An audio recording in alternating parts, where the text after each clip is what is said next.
All right. Good afternoon, Anna, Gian, Almira, Jonathan, Sheila, and Tristan. So, kumusta naman?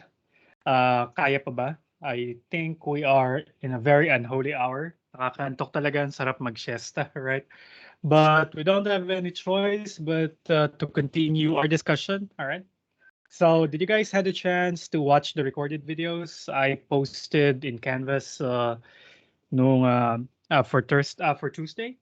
To note that there were two videos that you need to watch. The first video starts at around the 31-minute mark, and actually hindi pala, mas maaga sa 31-minute mark because there I wanted you to start watching uh, when I when I start discussing yung konsepto ng Archimedean property because we're not able to discuss that hanggang doon sa dulo ng video kung saan pinag-usapan yung mga open sets. And then the next video have a very long recap of what was done in the previous video, essentially about the open sets, interior points, and so on, until bago simulan yung isolated points. So don't worry, I can answer some of your questions. I'll do a quick recap of the things that were done there before continuing on the discussion starting from isolated points. So feel free to ask questions. Just raise your hand or type your questions in the chat kapag ka medyo merong hindi klaro dun sa mga nadaanang topics. So pwede ko siyang i-clarify today. Okay? Before doing that, let me just give a couple of words about the previous homework. So I finished graded, I think, all of the submissions for homework number 2. And I have just actually, a couple of comments there. Number 1, probably you guys have forgotten how to write a solution to an inequality, or dahil hindi siya yung highlight ng homework, probably you didn't put too much attention to it. So some of you were very careless, hindi naman pala very, a little bit careless when they wrote the solution na, yeah, naiintindihan ko kung ano yung gusto nilang iparating, pero the way it was presented is not in the conventional way that we solve nonlinear inequalities. Kasi remember, there you're looking for, tawagin ko siyang set A, set of all x's such that 10 root x minus x is greater than 0. Yan yung hinahanapan nyo ng supremum at saka minimum. Supremum at infimum. So we are looking for ano yung itsura nung set A? Ano yung mga x's na napapaloob dun sa set A? And again, to do that, you need to solve the inequality, this inequality actually, right? 10 root x minus x is greater than 0. Now, how do you solve this? Well, marami nakaabot dun sa tamang landas, alright? Nakaabot dun sa x times 100 minus x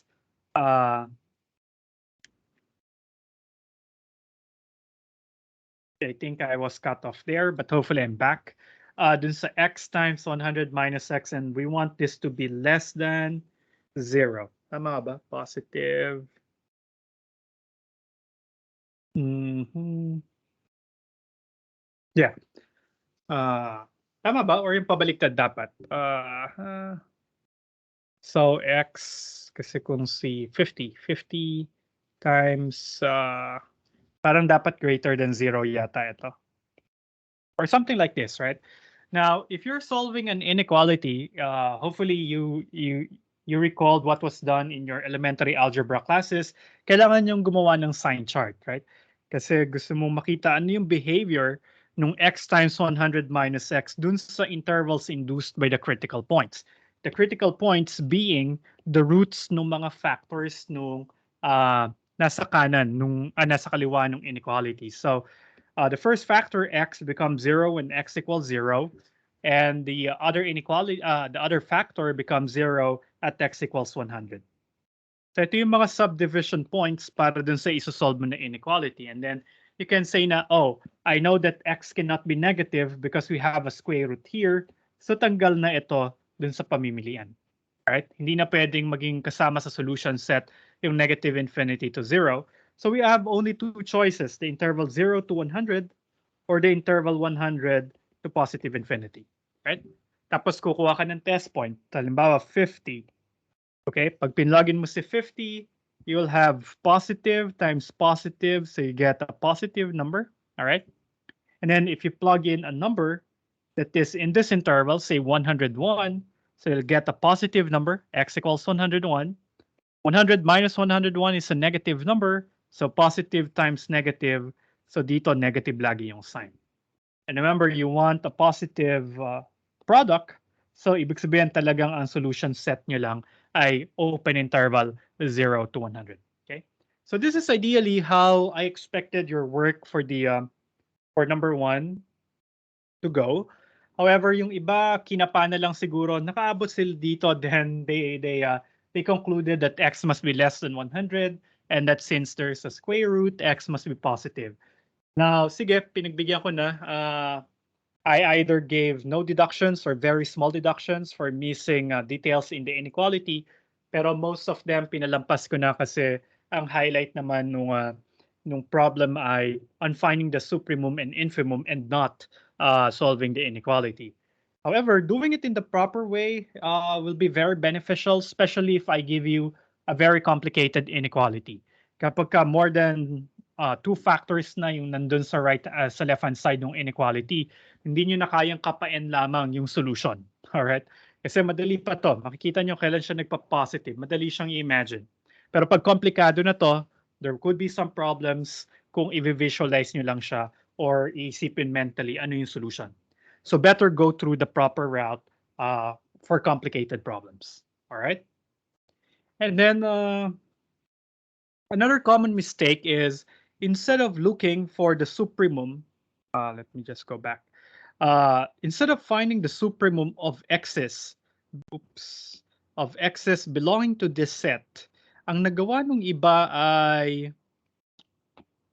hanapin yung supremum at infimum na mga numbers na ganito yung itsura. Right? Remember, you were asked to find the supremum and infimum of this set. Ito yung set na hanap. Oops, sorry. Ano nangyayari? Okay. Ito yung set na gusto nating hanapan ng supremum at infimum. And how is the set defined? This is the set of all x's. So that should be the cue for you that we're looking for the supremum and infimum of x's and not the values that we will get if we plug in specific numbers for x. All right? Kasi yung iba parang ang sagot ay 0 at saka 25 yung infimum and supremum respectively.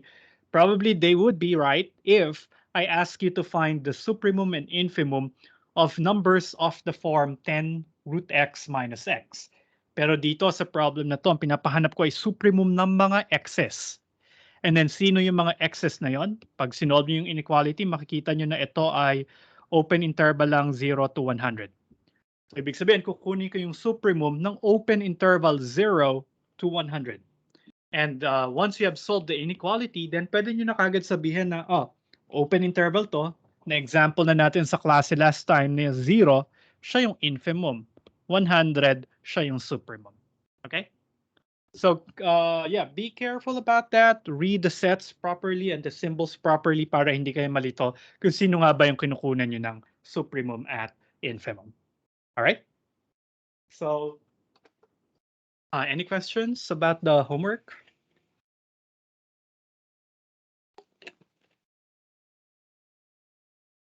Okay, or hindi nyo pa nakikita.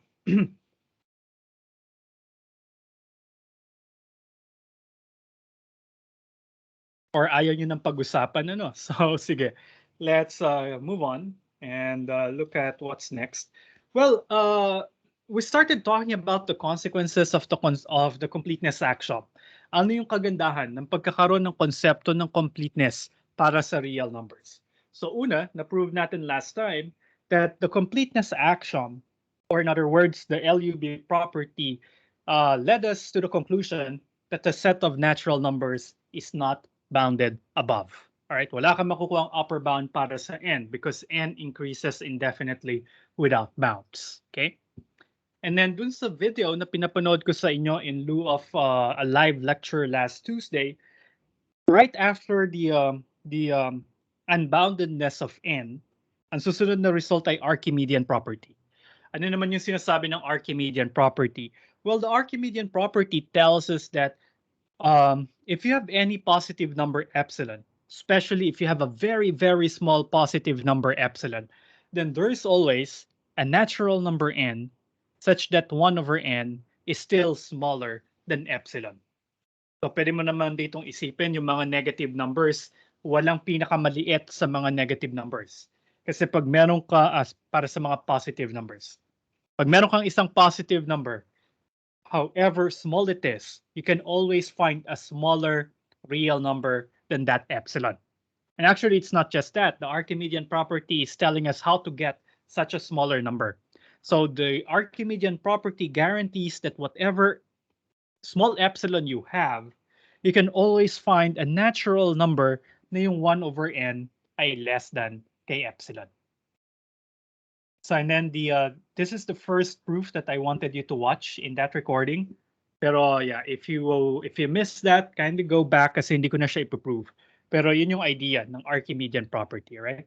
Kaya mong paliitin yung 1 over n to a point na siya ay magiging mas maliit sa isang epsilon greater than 0.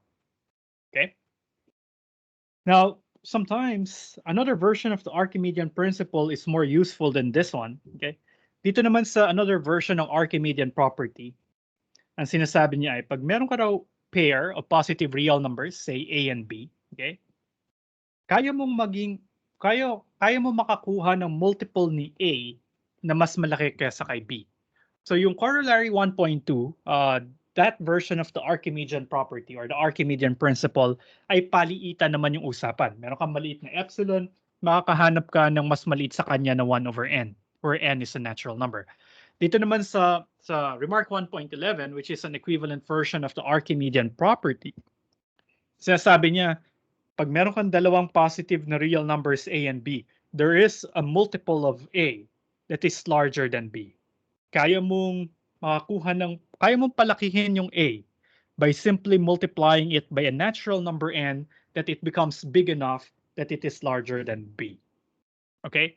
So parang ano naman to, unbounded palagi yung real numbers. Kasi nga, pag meron kang malaking real number B, okay, makakahanap ka pa ng mas malaking real number sa kanya. You just need to take a random or an arbitrary real number A and multiply it by a large enough natural number. So it's either paliitan or palakihan. The Archimedean property gives us a solution by using some natural numbers. Okay?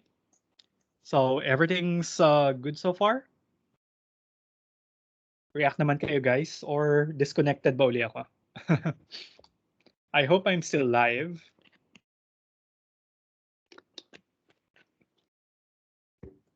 Nag-react ba kayo? Or yeah, baka naman kasi mabagal lang uli yung internet ko kaya hindi ko nakikita yung mga reactions nyo. But hopefully you can hear me at ayaw nyo lang mag-react or busy na kayo dyan panonood ng Netflix or paggagawa ng homework dun sa kabilang subject, ano. So, yun. But hopefully, you're still with me, okay? Now, after ng Archimedean property, may isa pang magandang consequence ng completeness. Ito naman yung density. Now, when we say density, parang yung usual konsepto ng density sa science na parang closely packed yung mga bagay-bagay. Siya ay siksik na siksik, right? So the density property of Q in R is telling us that between any two real numbers, there is always a rational number. Okay? So pag kumuha ka ng real number X, real number Y, sa pagitan nila, merong rational number Q1. Okay? And actually, even if theorem 1.10 just guarantees the existence of a number R or a rational number R pala yung ginamit. Tawagin mo siyang R1. Pwede mo makonclude by a repetitive use of theorem 1.10 that there exists infinitely many rational numbers between any two real numbers. So maganda yung sinasabi ng 1.10 na kumuha ka ng dalawang real number kahit sila ay magkalayo sa isa't isa, kahit sila ay magkalapit sa isa't isa, lagi kang may makikita na isang rational number sa pagitan nila. Okay? And actually, it goes beyond that. Hindi lang isa yung rational number because, okay, so between X and Y, there is a rational number R1. But R1 in itself is another real number. So between x and R1, there exists another rational number because these two guys are real numbers as well. So may makukuha ko ditong R2 na rational. And I can apply the same argument repetitively. Between x and R2, there's another rational number. Between R2 and R1, there's still another rational number. Between R1 and Y, there's another rational number. And everything in between. So ibig sabihin sa pagitan ng dalawang real numbers, may infinitely many na rational numbers. Kaya yun yung sinasabi natin na density. Siksik na siksik yung mga rational numbers sa real number line. Because in between two real numbers, however close they are to each other, you will always find infinitely many rational numbers. Okay? Hindi ka mauubusan ng rationals sa pagitan ng dalawang real numbers. Kaya nga nasabi natin na, okay, kaya pala walang kulang sa R. Kasi yung pag dinrawing mo yung real number line, wala kang makikitang butas. Kasi dikit na dikit yung bawat real number sa isa't isa. Kasi nga sa pagitan ng dalawang real numbers, may infinitely many rational numbers. And actually, kahit totoo yan sa mga rationals, hindi naman papahuli yung mga irrationals. Meron tayong Theorem 1.11, which tells us that between any two real numbers, there exists at least one irrational number. Okay? And actually, with the same argument, the same repetitive argument I used before, we can also surmise that between any two real numbers, there exists infinitely many irrational numbers. Okay? So ganun kasiksik yung mga real numbers. Sa pagitan ng dalawang real number, may infinitely many rational numbers at may infinitely many irrational numbers. Kaya siya ay density. Yung pagiging siksik ng mga set na to sa R. Alright?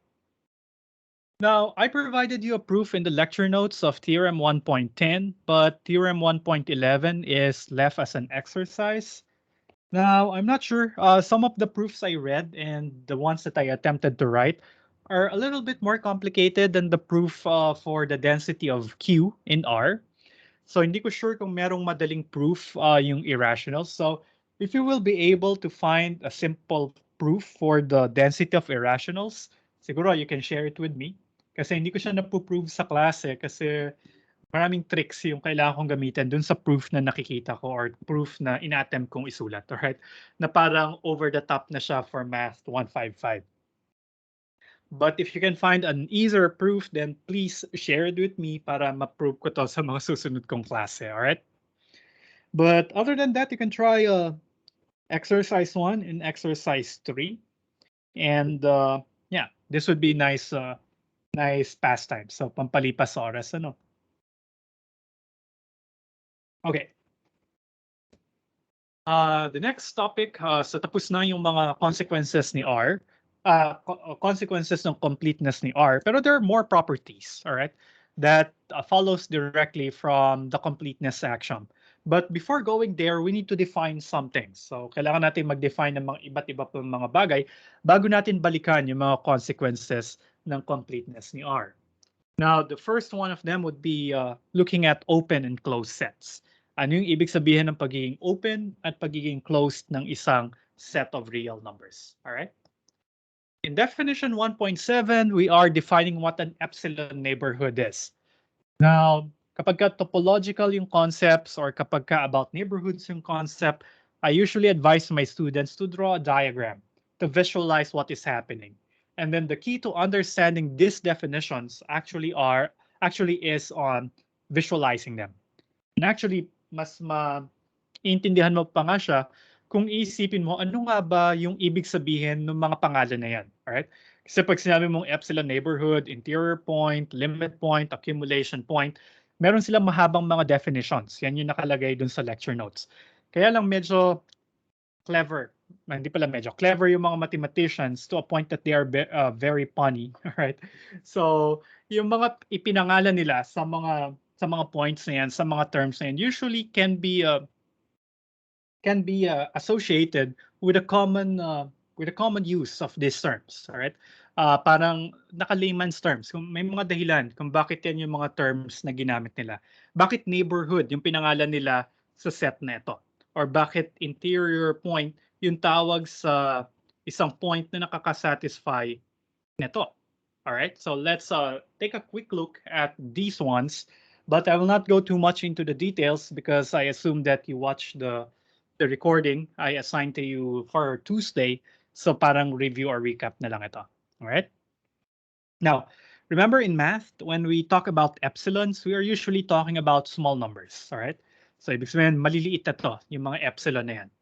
And then neighborhood. Ano nga ba yung ibig sabihin ng neighborhood? Neighborhood, mga magkakapit bahay. So these are yung mga magkakalapit ng bahay. So yun yung layman's term na gamit, okay? Now, if you take a real number A, okay, and consider an epsilon greater than 0, typically epsilon is small, okay? Now, an epsilon neighborhood of a set, the epsilon neighborhood of A is this set. Ang notation para sa epsilon neighborhood ni A ay B of A sub epsilon. Okay?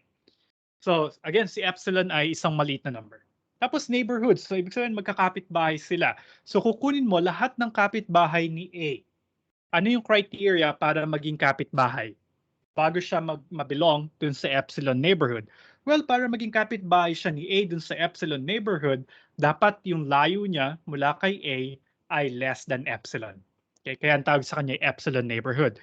So you are taking all points or all real numbers x whose distance from A is less than epsilon. Okay? So ito yung mga maliliit na intervals na centered kay A. So essentially in one dimension or in the set of real numbers, ang epsilon neighborhood lang ni A ay yung open interval A minus epsilon and A plus epsilon. So in a nutshell, the epsilon neighborhood of a number A is the set of all x's that are within epsilon units away from the number A. Okay? So, yan yung konsepto ng epsilon neighborhood. Right? And then, kailangan ko yung konsepto ng epsilon neighborhood para ma-define ano yung is open set. Ano yung tinatawag natin ng mga open sets. Now, let's consider. Medyo siguro iba yung pagkaka-state on definition 1.8 dun sa video na pinanood nyo. Kasi inedit ko na yung lecture notes following some of the things that I want to add. So, handwritten lang dati itong mga to dun sa previous version, pero ngayon, kompleto na yung version nyo. Though I have a typo here, A should be a member of O, and here, interior point of O. Okay? Now, ano yung sinasabi ng pagiging open set? Now, let's take a set O, a subset of R. Then, ang isang point A na element ni O, ang isang miyembro ni O, ay isang interior point ni O, even only if there exists an epsilon neighborhood of A that is properly contained in O. Okay? Or that is contained in O. Right? So, yun yung definition niya. You just need to find an epsilon neighborhood that is a subset of the parent set para si little a ay maging interior point ni big O. Dapat may mahanap ka lang na epsilon neighborhood. Doesn't matter kung napakaliit ng epsilon neighborhood na yon. Basta may nag-exist na epsilon neighborhood that is a subset of the set O, then we say that that number A is an interior point of the set O. Okay? Now, mas maganda siyang i-drawing tapos 2D. Alright? So kung sa 2D, mas madali nga yun sa atin kasi 1D lang. Pero for illustration purposes, mas magandang pag-usapan yung, mas maganda siyang i-drawing kapag ka 2 dimensions. So halimbawa, ito yung set O. Sorry. Right. Tapos, ang isang element ni O, okay, para maging interior point, and yeah, in the first place, dapat element siya ni O, para siya ay maging interior point, dapat makakuha ka ng isang epsilon neighborhood that is properly contained in O, or that is a subset of O. And it is not hard, okay? In this case, pwede mong kunin tong epsilon neighborhood na yan. Yung epsilon neighborhood na to ay properly contained kay O. So, pwede nating masabi na dahil nakakita ko ng isang epsilon neighborhood around A, then A is an interior point of O. Okay? Now, if I get a point outside of the set O, halimbawa ito naman si B, automatically, hindi na siya pwedeng maging interior point. Kasi ang definition ng interior point, dapat yung A, para maturing na candidate, para maging interior point, dapat mag-belong muna siya kay set O. And if you look at this, practically, yeah, it makes sense because paano siya magiging nasa interior? Di ba ang layman's definition ng interior dapat nasa loob. So kung wala ka kay set O, then it doesn't make sense to accept you as an interior point. Kasi nasa labas ka nga ni O.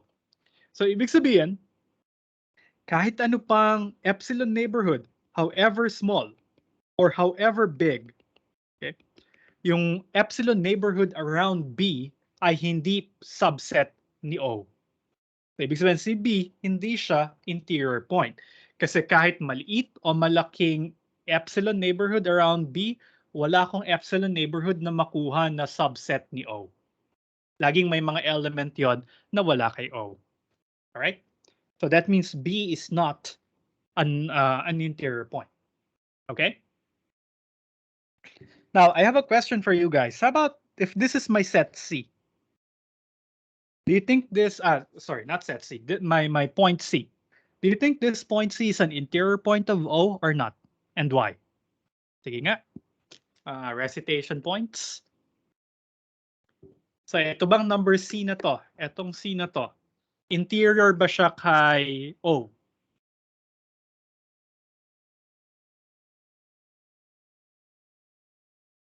Any volunteer?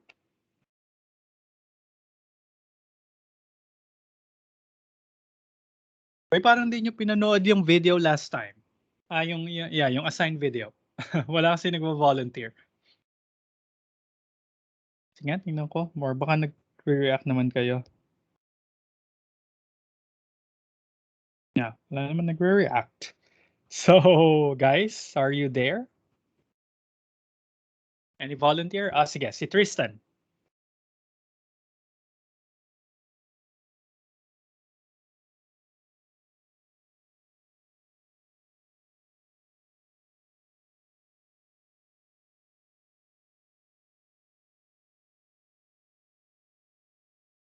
Tristan, are you trying to speak kasi hindi ko marinig? Or nagta-type ka ba?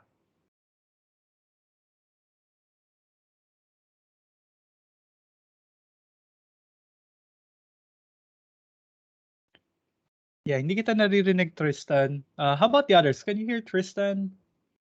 Or baka ako lang pala yung hindi nakakarinig sa kanya?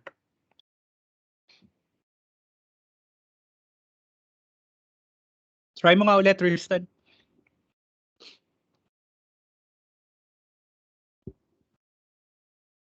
Okay, hindi rin daw naririnig ni Charles. Ayan. Hello po. Hello, Tristan. Rinig na po ko? Yep. Ayan, sir. So try lang po. Since for record din po kasi na yung yung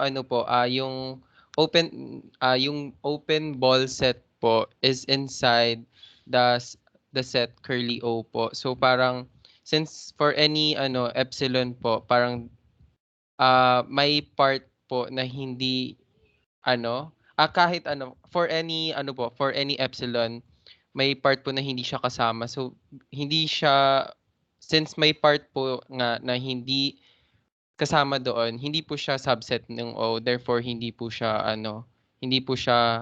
I forgot that term. Interior point. Interior point po. Ayun po. Okay, yeah, that's perfect. Thank you, Tristan. Yeah. Hindi interior point si C, all right? Kasi si C, kahit member siya ni O, so qualified as a candidate, si C para maging interior point. Kaya lang, kahit anong epsilon neighborhood yung i-drawing natin, okay, centered at C, laging may mga sumasama or sumasabit na mga nasa labas ni O. So hindi natin masabi na si O ay nasa loob ni C. Si C ay nasa loob ni O.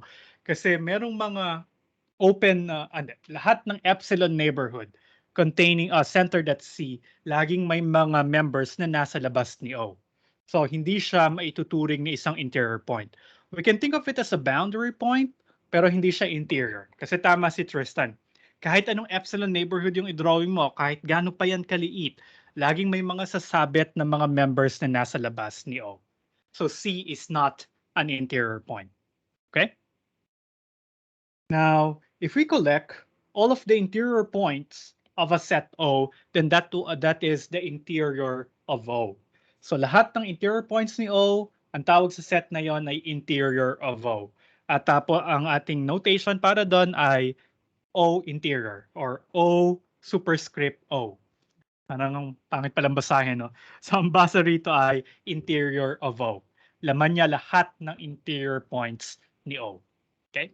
And then, if all of the points or if all of the members of a set O is an interior point, then we say that the set O is open. Okay? Ang set O ay open, and this is our notation for an open set in R. Okay? So yung set, tapos parang subset pero may bilog dun sa loob ng subset. Alright? So yun yung notation ko para sa open. So this is read as O is open, or O is an open subset of R, if and only if all of its points are interior points. So kung meron kang set, lahat ng laman ng set na yon ay interior points, then ang tawag sa kanya ay isang open set. Okay? Or in symbols, if O is equal to the interior of O, then we say that the set O is open. Okay? Now, some quick examples. R is open. The set of real numbers is open. So we can visualize R to be the real number line, right? Pag kumuha ko ng isang real number dyan, okay? Pag kumuha ko ng isang epsilon neighborhood centered at R, however small that epsilon neighborhood is, it doesn't matter if it's large or small, right? Kahit anong epsilon neighborhood kay R ay subset pa rin ni R, alright? So, yung ano ba yung epsilon neighborhood centered at R? Yun lang yung open interval R plus R minus epsilon. Okay? Hanggang kay R plus epsilon. And that open interval, that epsilon neighborhood is a subset of R. So therefore, lahat ng real number ay interior points ni R. So that's why we can say that R is open. Okay? Now, another example ay mga open intervals. Pag meron kang open interval A, B, pag kumuha ka ng isang number that is strictly between A and B, okay, halimbawa si X, nag-drawing ka dyan ng maliit na epsilon, yung epsilon neighborhood na yon, as long as epsilon is what? Smaller than, ano ba yung pwede nating, gano'ng kaliit dapat yung epsilon? Well, if we will choose epsilon to be the smaller between x minus a at saka b minus x. So ibig sabihin yung hindi ka lalampas sa kaliwa o sa kanan. Pero the idea there is kaya mong pumili ng isang small enough epsilon such that the epsilon neighborhood centered at x is always a subset of the open interval AB. Right? So ibig sabihin lahat ng miyembro ni open interval AB ay interior point. Kasi nga kahit nandito pa si, halimbawa si Y, nandun siya, super lapit niya na kay A, dun sa left end ng interval. Pero pwede ka pa dyan mag-zoom in, tapos mag-drawing ka dyan ng maliit na epsilon neighborhood. Okay? Yung epsilon neighborhood na yon can be chosen small enough so that epsilon neighborhood is still inside the open interval AB. So, and then we can do this even for arbitrarily, for any real numbers inside the interval that are arbitrarily close to A. Halimbawa si Z, right? Super lapit na ni Z sa A, pero hindi sila equal sa isa't isa kasi hindi pwedeng maging interior point si A, right? So halimbawa, pumili ako ng super lapit na real number Z kay A. Pero alam ko by the density property, all right, meron pang rational number sa pagitan nila. Tawagin ko siyang Q by the density property. So between A and Z, there is still a rational number Q. Okay? Tapos si Q, dahil mas malaki siya kay A at mas maliit siya kay B, so si Q nasa open interval AB pa rin. Alright? So, ibig sabihin makakabuo pa rin ako ng epsilon neighborhood kung saan properly contained yung properly contained yung epsilon neighborhood na yon around Z. Kasi in this case, kukunin ko yung epsilon neighborhood centered at Z, whose epsilon is at most the distance between Z and Q. So meron pa ritong Q na pwedeng mag-serve as boundary para dun sa kukunin kong epsilon neighborhood. So pwede kong kuning epsilon neighborhood ay si Q to Z, tapos Z to Q plus whatever that small epsilon is. Okay? So lagi ako may mahanap na boundary pa ron. Okay? So hindi ko maaabot talaga si A kasi sa pagitan ni A at Z, laging may rational. Yung rational number na yan, pwede ko siyang gawing boundary nung nung epsilon neighborhood. Kasi ang usapan sa pagiging open o pagiging interior point, dapat may mag-exist lamang na epsilon. Isang epsilon lang, enough na para maging interior point siya. Okay? Now, the empty set is another open set. Okay? Now, ito ay isang vacuous truth. Kasi by default, naging open set siya. Bakit siya naging by default? Kasi di ba ang usapan, para maging open set siya, dapat laman niya lahat ng interior points niya. Si empty set, dahil wala naman siyang laman, so walang candidates para maging interior point niya. So ano yung dapat niyang lamanin para maging open set siya? Wala siyang interior point. So walang required na maging element si empty set para maging open set siya. So therefore, by default, the empty set is open. Okay, so vacuous yung tawag natin sa ganung scenarios. Na by default, si empty set ay nagiging open kasi nga wala siyang laman, so wala siyang kailangang maging interior point. So by default, na-satisfy niya yung definition. Okay? Now, the open intervals are the most basic examples of open sets. And then from there, if you know an open set, then you can construct other open sets from them. Okay? Specifically, Theorem 12 tells us kung paano kumuha ng open sets kapag ka meron kang collection ng mga open sets.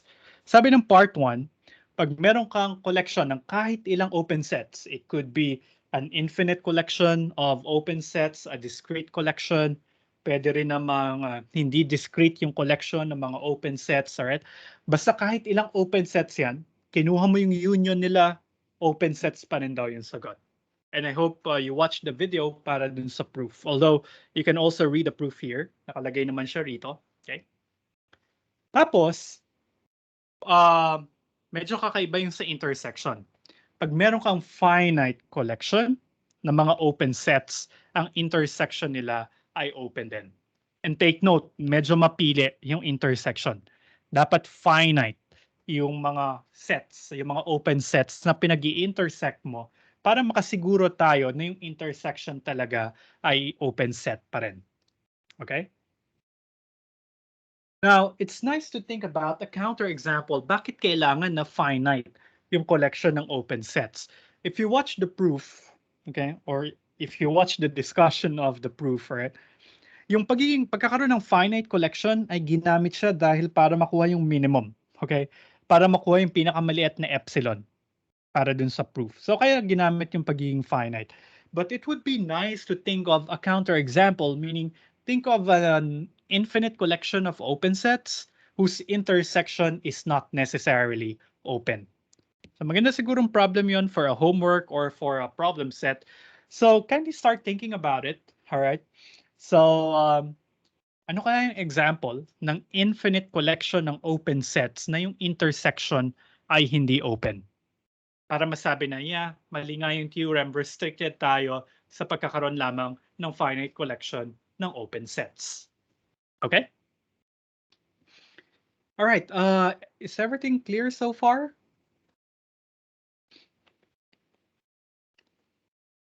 Hindi ko alam kung anong gagawin kasi ang tahimik nyo.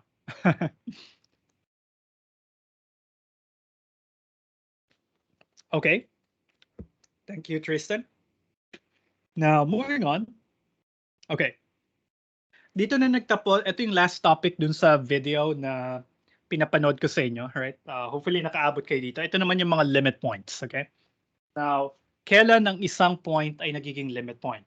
So let's see the definition, try to visualize it para magkaroon tayo ng idea paano nga ba to kailan siya nagiging limit point.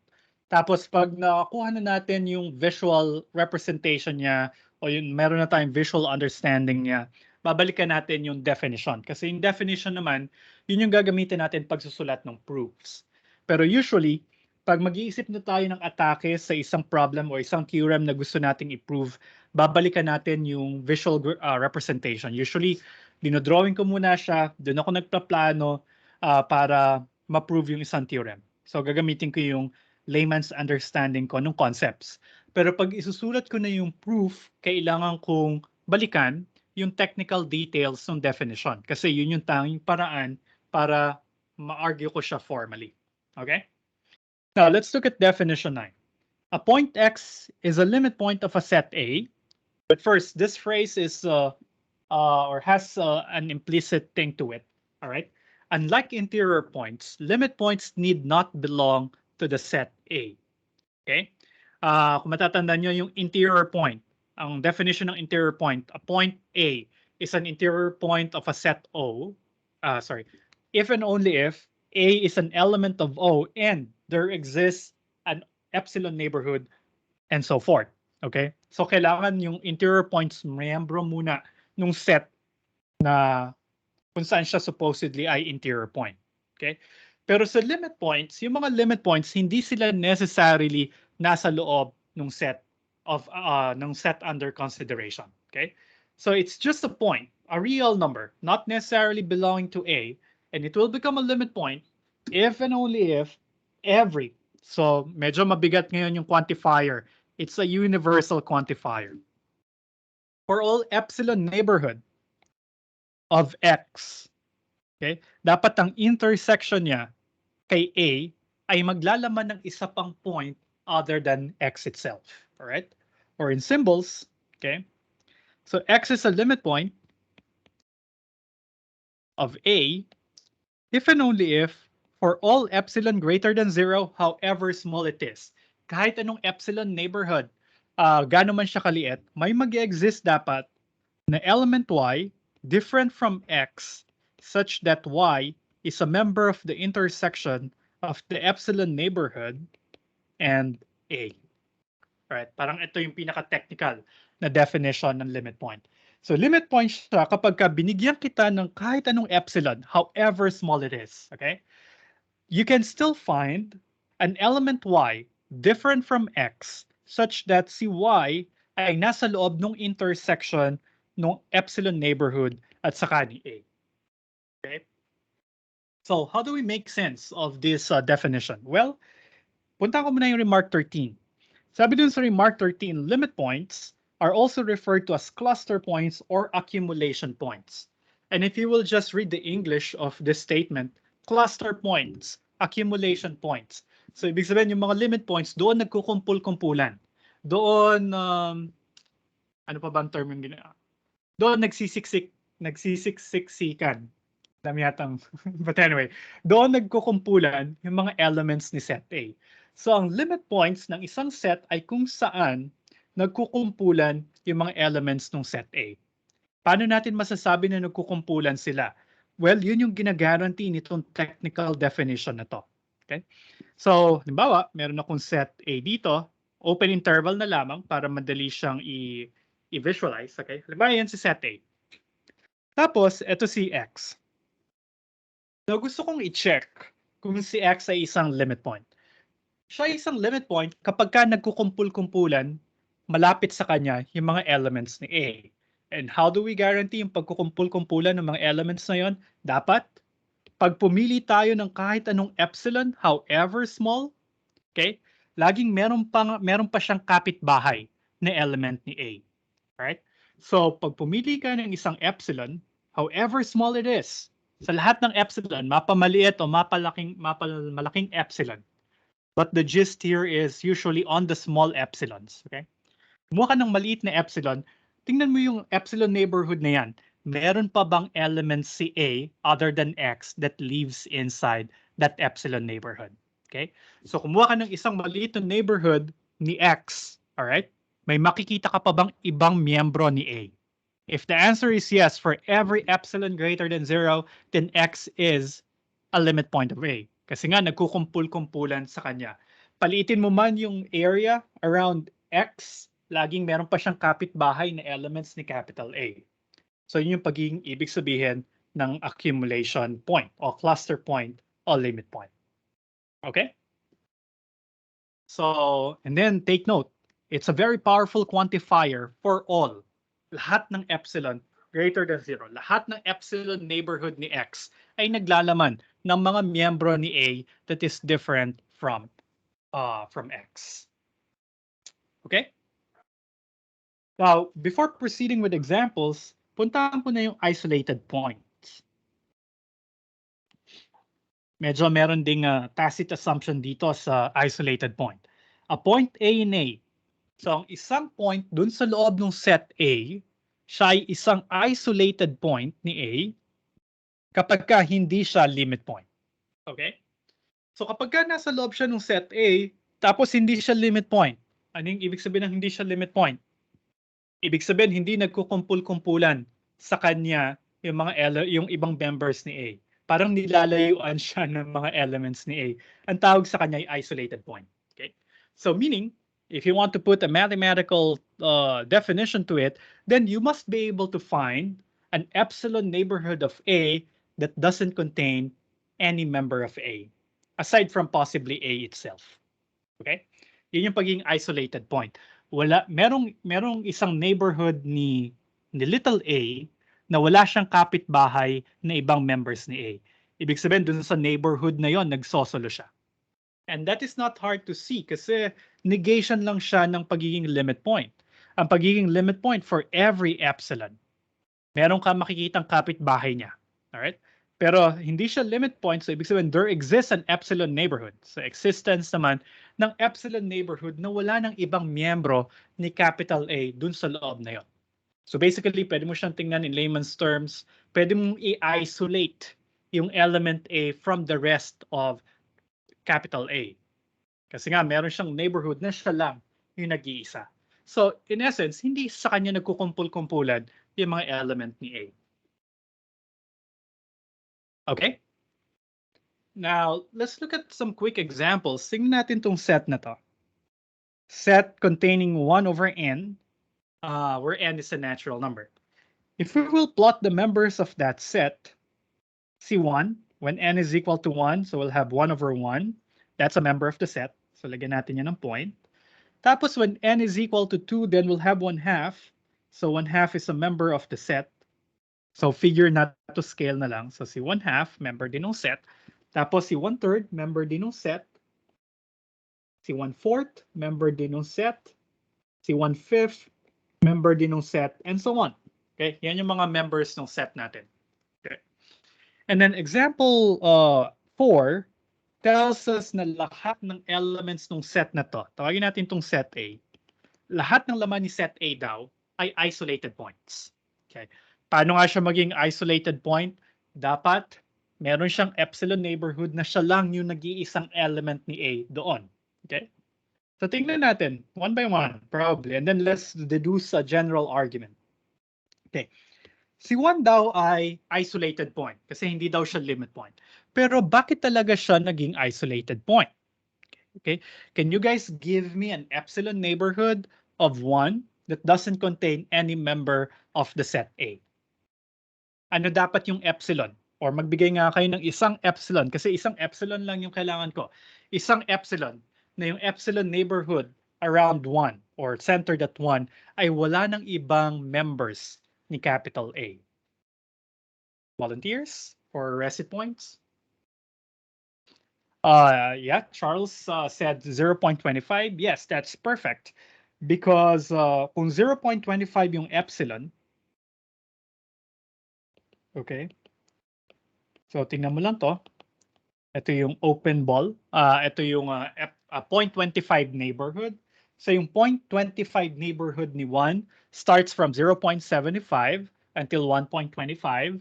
And obviously, there is no member of capital A on that set.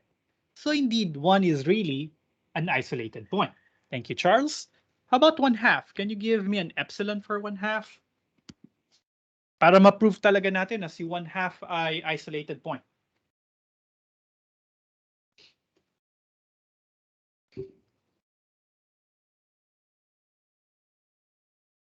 Anyone?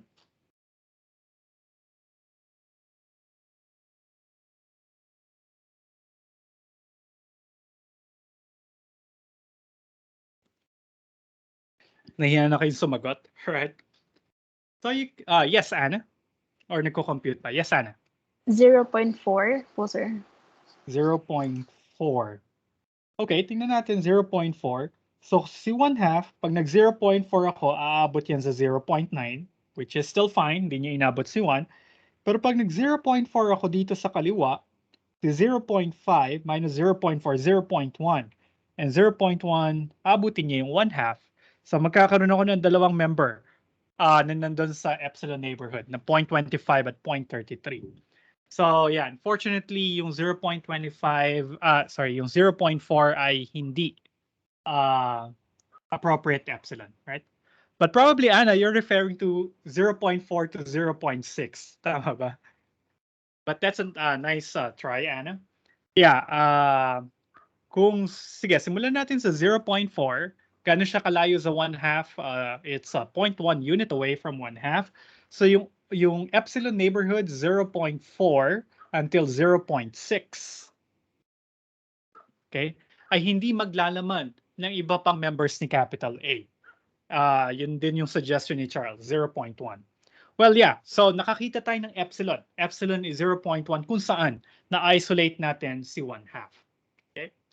But in a general fashion, pwede mong pilihan yung epsilon to be any positive number that is less than yung distance mula sa isang number, sa isang element ni A mula dun sa kanyang pinakamalapit na kapitbahay. So for instance, for 1, an appropriate epsilon would be any positive number that is less than the distance between 1 and its nearest neighbor, say 1 half. So basta piliin ko si epsilon to be any number that is less than 1 minus 1 half. So that's between 0 and 0.5 then, that will qualify as an epsilon. Ganun din para kay 1 half. So pipiliin ko si 1 half. Ang pipiliin ko na epsilon para sa kanya ay kahit anong positive number na mas maliit dun sa distance niya from its nearest neighbor. Ano yung nearest neighbor ni 1 half? 1/3. Okay? So kunin ko lang yung 1 half minus 1/3. Tapos pumili ako ng kahit anong positive number na mas maliit sa 1 half minus 1/3. And I'm sure that open interval will isolate 1 half from the rest of the elements of set A. Then you can do it repetitively. And actually, that's the gist of the proof here.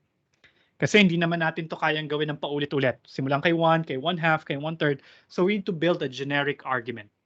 So ang ginawa dito sa proof ng example, nag-consider siya ng isang arbitrary member ni A.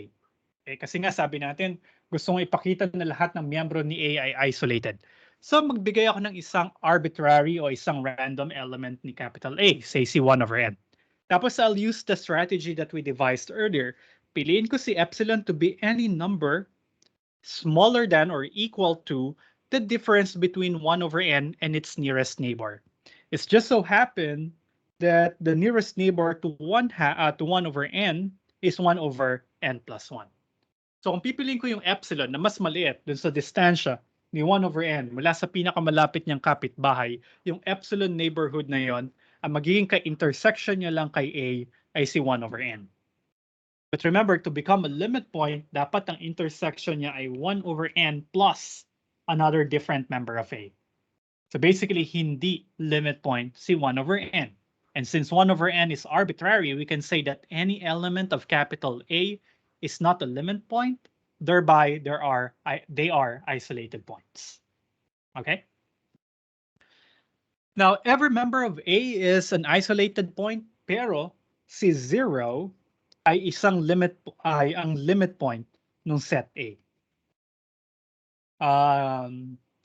Remember, paano siya magiging limit point? Dapat kahit anong epsilon neighborhood around 0 should be proven to contain other members of the set A.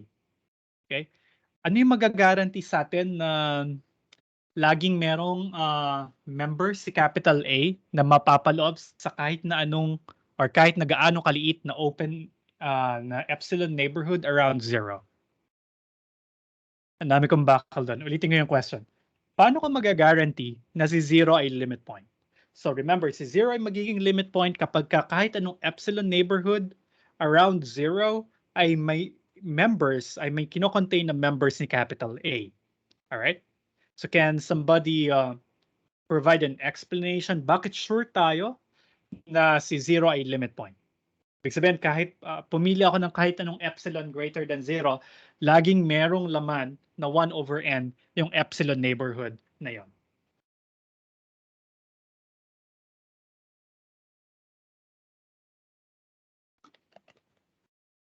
Sige, let's take probably 3-minute break. So, wellness break, CR break. Habang nagsi-CR, pag-isipan nyo, paano nga ba? Paano nga ba si 0 ay naging limit point nito? Ano yung result? O ano yung theorem na mag-guarantee na si 0 talaga ay limit point? Remember, what we wanted to show is is that for any epsilon greater than 0, merong epsilon neighborhood around 0 whose intersection with the set A contain other members of A aside from 0. Okay? But actually, 0 is not a member of A, so kailangan lang natin yung intersection to be non-empty, right? So let's go back in the meeting around 3:30, and then hopefully may magvo-volunteer na by then, all right? So if you want to volunteer, paunahan na lang, raise your hand, and then I'll recognize you at 3:30, okay?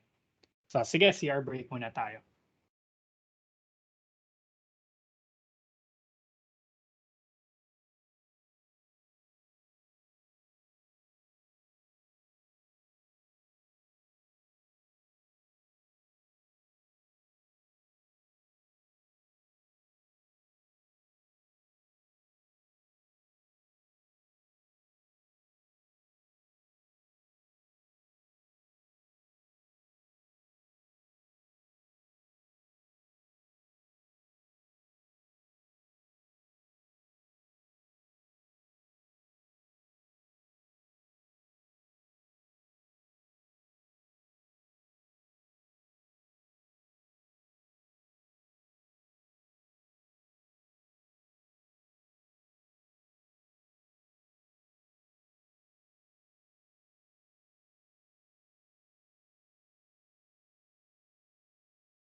All right, so let's resume. Okay, any volunteer? Bakit si zero ay limit point? Can you sketch the proof? Meron try si Charles. Sige, mamaya ko i-address Charles. Tingnan ko muna yung iba. How about the others? Kasi may bonus na si Charles eh. Huwag niyong tingnan yung chat ni Charles. Do you have ideas?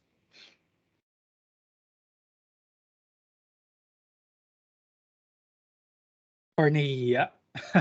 Di ba sabi ko bawal mahiya sa klase, no? So, your good attempts, even though not entirely correct or kahit mali.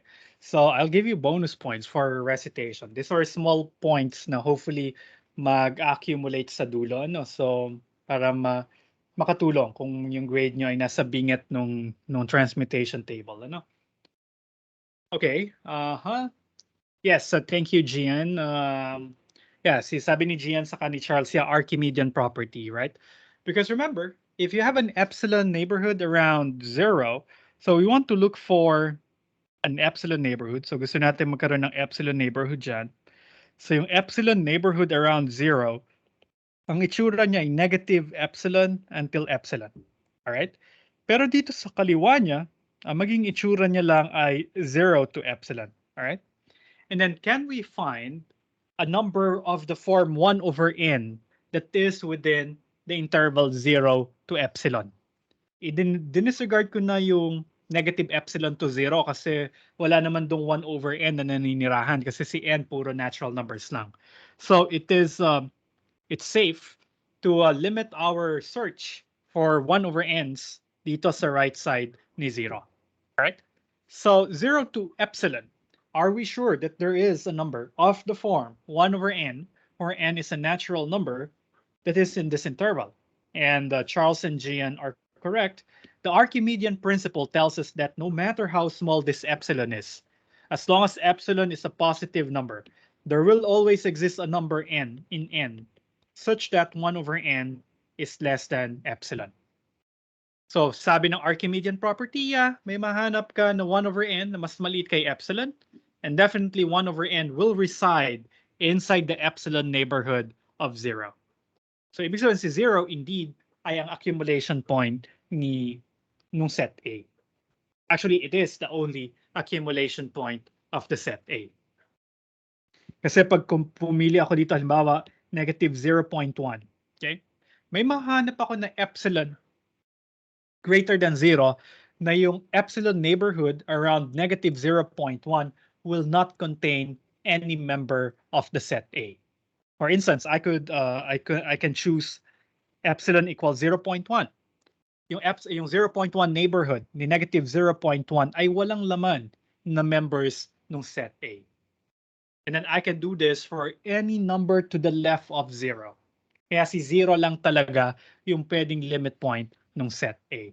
And that's thanks to the Archimedean property. All right? Now, example 1.5. Sorry, malulobat na pala yung laptop ko. Hold on, guys. 30-second break. I'll just get my charger.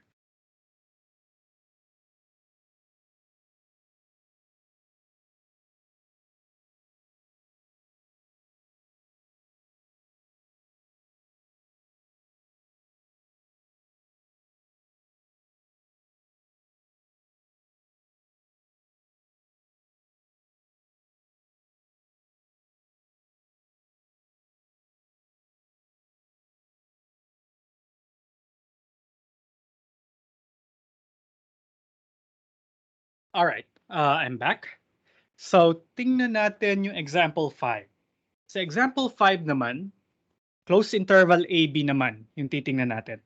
Tingnan natin ano yung mga limit points ng closed interval AB at kung meron ba siyang isolated points. All right?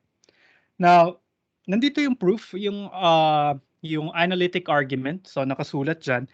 I'll probably try to explain it to you visually. Tapos, tingnan nyo kung paano na-translate yung visual explanation ko into the written explanation you see in the lecture notes. All right? So, hinatin niya sa dalawang cases yung analysis. Closed interval AB. Una, pinili niya yung mga pumili siya ng isang random or isang arbitrary element ng closed interval AB that is strictly between A and B. Pumili siya ng isang X, halimbawa dyan. Okay? Na strictly nasa pagitan ni A and B. Well, if you draw any epsilon neighborhood around X, ganito yung magiging itsura niya. Usually small yung interesting na epsilons. Okay? If you choose a big epsilon, then yeah, the bigger the epsilon is, the larger the chance that there would be members of the closed interval AB that will belong to the epsilon neighborhood. So ang labanan talaga dito, maliliit na epsilons. Right, now, if I choose a small epsilon, say this one, okay? Yung epsilon neighborhood na yan ay laging magkakaroon ng laman na members ng closed interval AB other than X itself. Actually, ano nga ang dapat yung pipiliin ko na value ni epsilon? Well, pwede kong pilihan si epsilon to be the smaller between X minus A and B minus X. Bakit? Tingnan ko kung gaano siya kalayo mula kay A. Tapos kunin ko kung gaano siya kalayo kay B. Piliin ko yung mas maliit sa kanila. Tapos kahit na anong epsilon na mas maliit dun sa minimum nung dalawang distances na yon, yung epsilon neighborhood around X with that epsilon will always contain elements of the closed interval AB. And that's how we can say na, yeah, any point that is inside the closed interval AB, all right, A and B not included for now, ay isang limit point. Tingnan naman natin yung si A. Kung si A nga ba ay isang limit point. Alright? Kasi alam na natin, pag strictly greater than A but less than B, limit point siya kagad. Kay A, kaya ko ba mag-drawing ng epsilon neighborhood na magkakaroon ng mga members na nasa loob ng closed interval aside from A itself? Now, no matter how small you draw your epsilon neighborhood around A, lagi kang magkakaroon ng member ng itsura ay A plus epsilon. Okay? Now, as long as epsilon is chosen to be less than B, then A plus epsilon will be a member of the closed interval AB. All right? So as long as yung epsilon mas maliit sa length ng B minus sa length ng interval AB, yung A plus epsilon is different from A, and A plus epsilon will be a member of the closed interval AB. Now, kung masyado namang malaki yung interval, kung masyado namang malaki yung epsilon na pinili mo, well, the better. Because if epsilon is larger than the distance between B and A, then the epsilon neighborhood that you have will totally encompass the entire interval AB. So definitely, limit point si A. Kasi mapamaliit o mapalaking epsilon neighborhood around A, laging may mga laman ng mga miyembro ng closed interval AB. And then the same thing will happen for the set B. Sorry, not set B, but for the number B. Okay, limit point then si number B. So basically here we see that the set of limit points of the closed interval AB is actually will include all members of the closed interval AB. Now, paano naman yung mga non-members? Remember, sa limit point, hindi kailangan na siya ay member ng set. Halimbawa, pumili ako ng point Z dito sa labas ng closed interval AB. Now, pag nasa labas ako ng closed interval AB, pumili ako ng kahit anong number si Z, gaano man siya kalapit kay A, lagi ako may maidodrawing na epsilon neighborhood centered at Z that is small enough not to include any member of the closed interval AB. All right.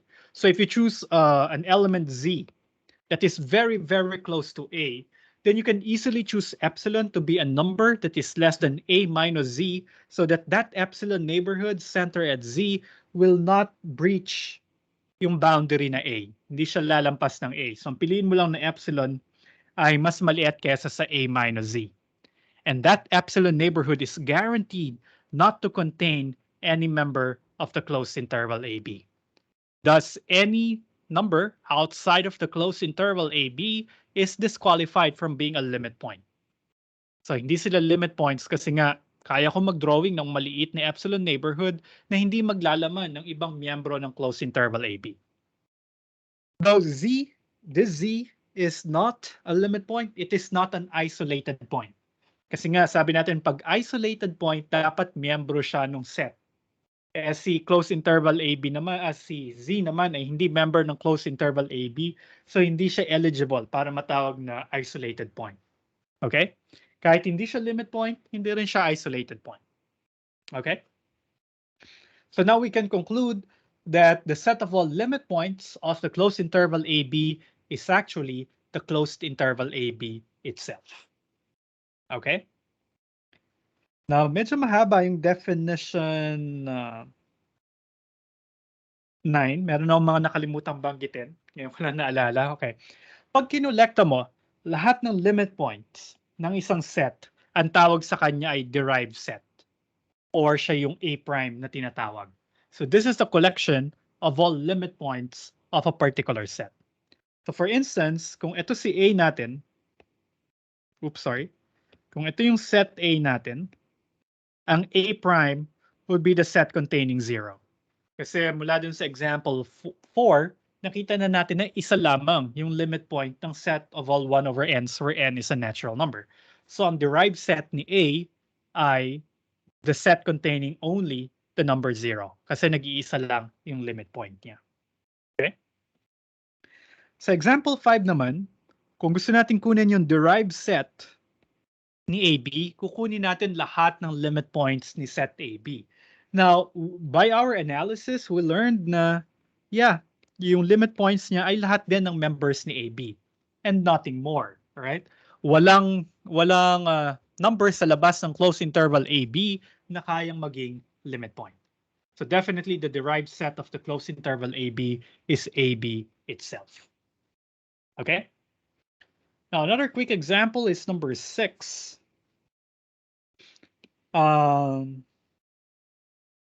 The closure, or this example is telling us that the closure of Q is R. Okay? So ang set daw ng lahat ng limit points ni Q ay equal kay R. So kahit anong real number daw ay isang limit point ni Q. And let's see why. Okay?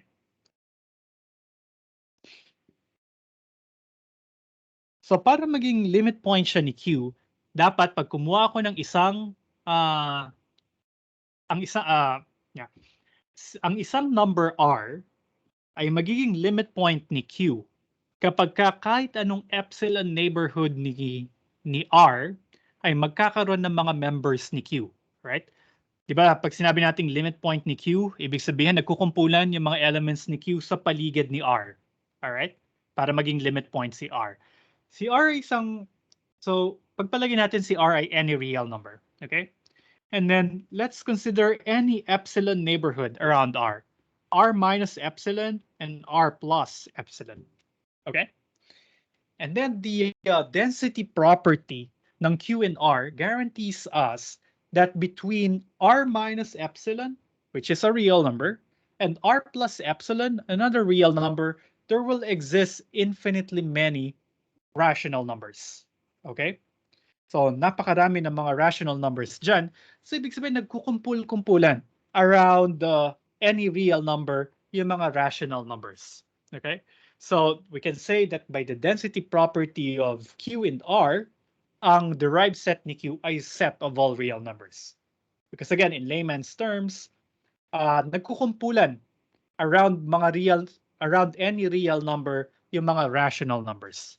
Because we can always find an epsilon neighborhood around any real number that will contain infinitely many rational numbers. Okay? Now, we will spend the last 5 minutes to go through some more definitions. Medyo ito yung boring na part ng course, mga definitions, okay? So I hope you bear with me, okay? So, na-define natin kanina yung pagiging open set. Tingnan natin ngayon, kailan naman nagiging closed ang isang set. So, a set F is closed, and it is written this way. So, this guy is read as F is a closed subset of R, or in short, F is a closed set. Okay? So meron kang subset dyan, tapos may bar sa itaas. Super delayed nung annotations ko, but hopefully you have seen it. Delay sa screen ko, right? So nagiging closed siya kapag all of its limit points are inside the set. In other words, the derived set of f is a subset of f. So ang isang set ay closed kapag laman niya lahat ng kanyang mga limit points. Wala siyang limit points na nasa labas ng set.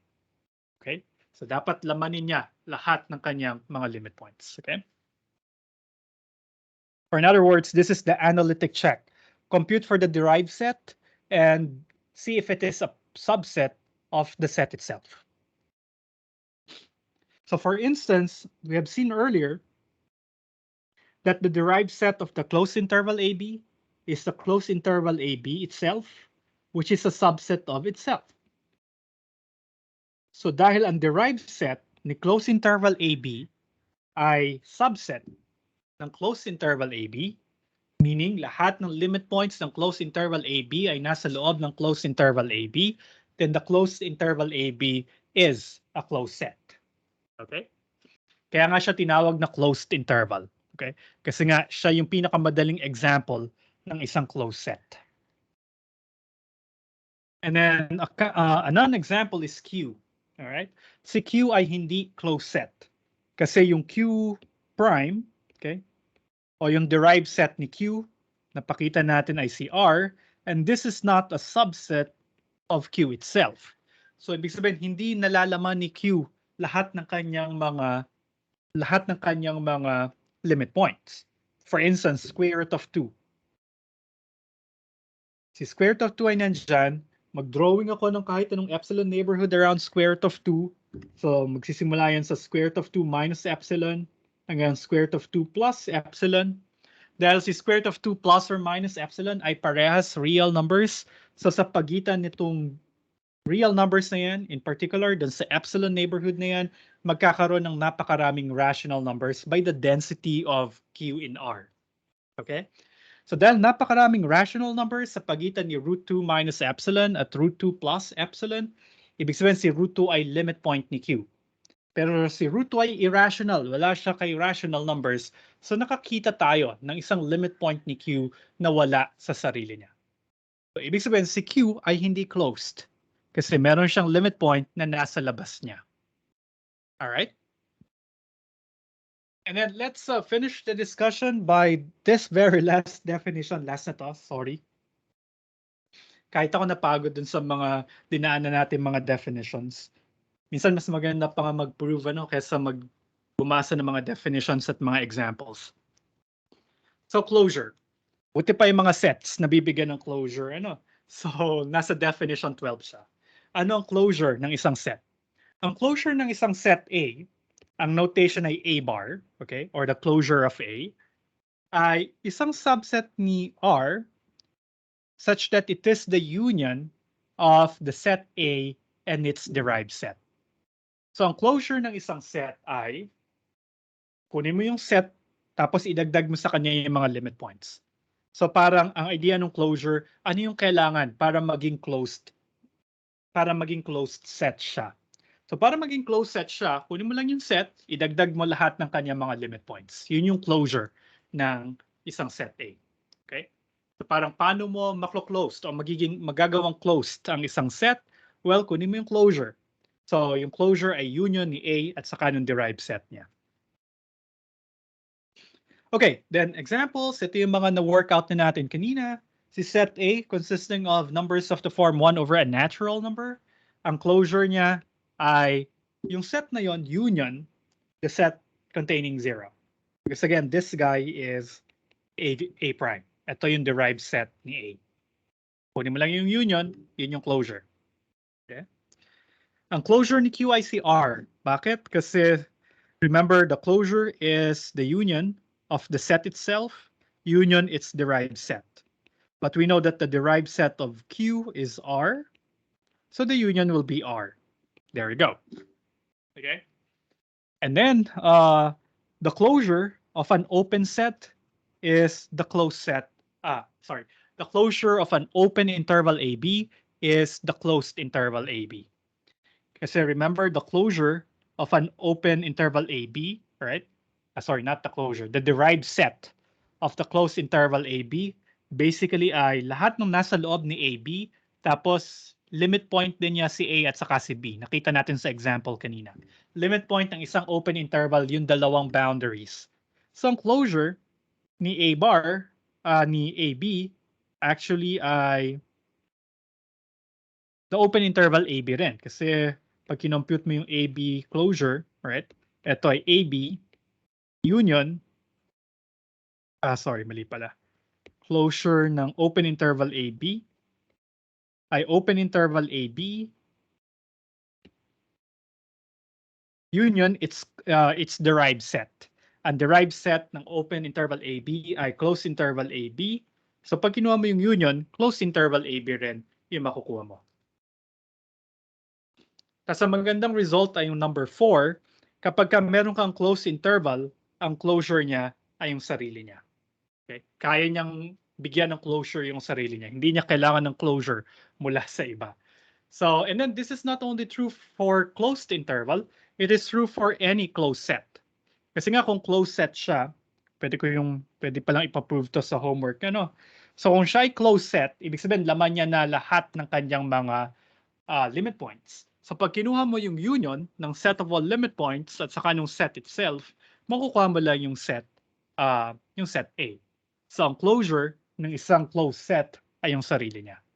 Okay?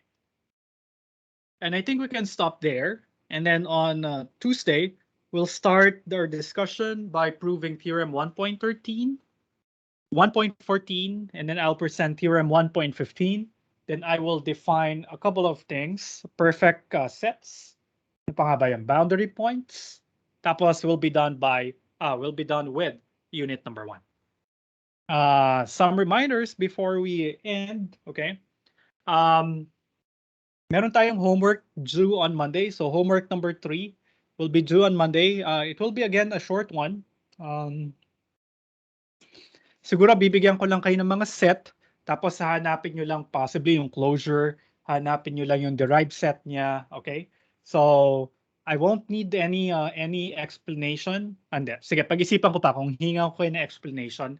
Kasi pag sagot lang yung hinihingi ko, magiging all or nothing siya, walang partial credits. Alright? So, pero pagka with explanation, pwede ko kayong bigyan ng partial credits kung mali yung final answer niya. So let me think about that. But that will be your homework for Monday. So due would be right before midnight of Monday. Okay. And then next week, we will definitely finish Unit 1. And according to our calendar, after Unit 1, we should have the first problem set. Okay. So here's the deal. Hopefully, I will finish Unit 1 by Tuesday, okay? Tuesday next week. So I'll give you the problem set on Thursday, okay? Tapos you will have Friday, Monday, Tuesday, and Wednesday the following week to finish it. So ang submission ay Wednesday, week after next. So basically next week, ang isasubmit nyo ay homework 3, tapos the week after that, problem set number 1. But I will give you ample time to do problem set number 1. So ibibigay ko nga siya Thursday next week. Tapos ang submission niya ay Wednesday. So siguro I'll give you 3 or 4 problems. Thursday, Friday, Monday, Tuesday, Wednesday. So we'll have 5 days to do the problem set. Siguro I'll give you 3 or 4 problems para at most 1 problem a day. Then you'll be able to finish it without even doing it on the weekends, right? But if you want to extend it to do things over the weekend, so you'll have at most 7 days to finish the problem set. So I hope that is enough time, okay? And then, yeah, I think that's it. Any questions, clarifications? Okay. So if you don't have any questions, so I hope you guys will have a good evening. Enjoy the weekend, and let's see each other again on Tuesday. Until then, keep safe, everyone. Bye-bye.